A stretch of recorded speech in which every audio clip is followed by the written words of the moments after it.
இந்து முன்னணி பாஜகக்காக இவ்வளோ தாஜா பண்ணி உழைக்கிறீங்களே, அண்ணாமலை ஜெயிச்சிருவாரா? நீங்கள் சொல்கிறது தப்பு. தாஜா பண்ணி நாங்கள் யாரையும் தாஜா பண்ண மாட்டோம். எந்த காலத்துலையுமே யாரையுமே தாஜா பண்ண மாட்டோம். ஏன்னா அது பிஜேபியாக இருந்தாலும் சரி. ஒரு சமயம் வந்து நம்ம இந்துக்களுக்கு கொஞ்சம் எதிர்ப்பாக மோடி சொன்னார், குஜராத்தில் அவர் சீஃப் மினிஸ்டராக இருக்கும்போது. அப்போ வந்து கோபால் சொல்கிறார், மோடி சொன்னது தப்பு அப்படின்னு சொன்னார். இந்து முன்னணி யாரையும் தாஜா பண்ணுற அமைப்பு கிடையாது, தாஜா பண்ண தேவையும் கிடையாது. நமக்கு ஆட்சி அதிகாரத்துக்கோ பதவிக்கோ போகிறது கிடையாது, அதனால் நம்ம செய்ய மாட்டோம். ஆனால் வந்து இந்த எலெக்ஷனில் எதுக்காக செய்கிறோன்னா, இந்துக்களுக்கு ஆதரவாக இருப்பாங்க, முஸ்லீம் கிறிஸ்தவர்கள் மட்டும் இல்லை ஒட்டுமொத்த சமுதாயத்துக்கும் ஆதரவாக இருப்பாங்க, அந்த ஒட்டுமொத்த சமுதாயத்தில் இந்துவும் சேர்ந்துக்கிறாங்க அப்படிங்கிற அடிப்படையில் தான் நம்ம வந்து பிஜேபிக்கு ஆதரவு கொடுக்கணும் அப்படின்னு சொன்னால் தேசிய சிந்தனையோட சொல்கிறோம். பிஜேபி ஒரு கட்சிக்காக சொல்ல, இந்த தேச நலன் இந்து சமுதாயம் இதை மையமாக வச்சு தான் அதுக்கு ஆதரவு கொடுக்கணும்னு சொல்கிறோம். அந்த ஆதரவுப்படி கட்டாயமாக வந்து ஒரு சூழ்நிலை இன்றைக்கி தமிழ்நாட்டில் மாறி இருக்கு. முதல்ல வந்து விவரம் இல்லாமல் இந்துக்கள் இருந்தாங்க, கொஞ்சம் விவரமான இந்துக்கள் இப்போ உருவாகி இருக்கிறாங்க.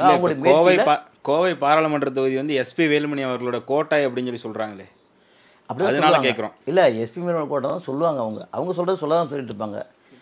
இப்போ திருப்பூரை கூட தான் வந்து கம்யூனிஸ்ட் கோட்டைன்னு சொன்னாங்க. இந்து முன்னணி அதெல்லாம் ஓட்டை போட்டுருச்சுல்ல, ஓட்டை போட்டு கோட்டையை வந்து தகர்த்தெறிஞ்சிச்சுல்ல. என்ன அதே போல் வேலூர் வந்து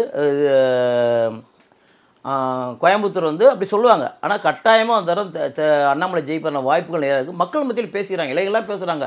அண்ணாமலை தான் ஓட்டு போடணும், அண்ணாமலை தான் ஒரு நல்ல தலைவராக இருந்திருக்காரு, அவர் தான் நேர்மையாக இருப்பார், அவர் தான் வந்து நல்ல ஒரு ஆட்சி கொடுப்பார், பாகுபாடெல்லாம் செய்வார். அவர் ஆட்சிக்கு வந்தோடனே சொல்லியிருக்கிறாரு, கோயிலை வந்து அரசாங்கத்திலேருந்து விழித்து மக்கள்கிட்ட கொடுத்துருன்னு சொல்லியிருக்காரு, அதெல்லாம் செய்வார். அந்த ஒரு நம்பிக்கையில் இன்றைக்கி மக்கள் மத்தியில் ஒரு மாபெரும் ஒரு மாற்றம் வந்திருக்குது. அதோடு அந்த ஊர் மக்கள் வந்து அதிகமாக வந்து முஸ்லீம் கலவரத்தெல்லாம் பாதிக்கப்பட்டவங்க, அந்த அத்வானியோட வெடிகுண்டு சம்பவம் இதெல்லாம் அவங்க மனசில் இருக்குது. அப்போ இந்த மாதிரிலாம் இருக்கும்போது ஒரு இந்து சமுதாயத்துக்கு ஆதரவாகவும் பாரத நாட்டை நேசிக்கக்கூடிய ஒரு கட்சிக்கு ஓட்டு போனோம். அதில் வந்து ஒரு மாநில தலைவராக இருக்கிறாரு. இவர் நல்ல இளைஞர், என்ன நேர்மையாக இருப்பார். அவர் ஒரு முக்கியமான பதவியே விட்டுட்டு வந்து ஐபிஎஸ் பாஸ் பண்ணுறது சாதாரண விஷயம் இல்லை.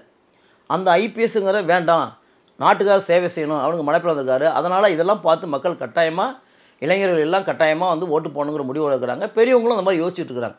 அதனால் அண்ணாமலை ஜெயிக்கிற வாய்ப்பு 100க்கு 100 இருக்கிறது.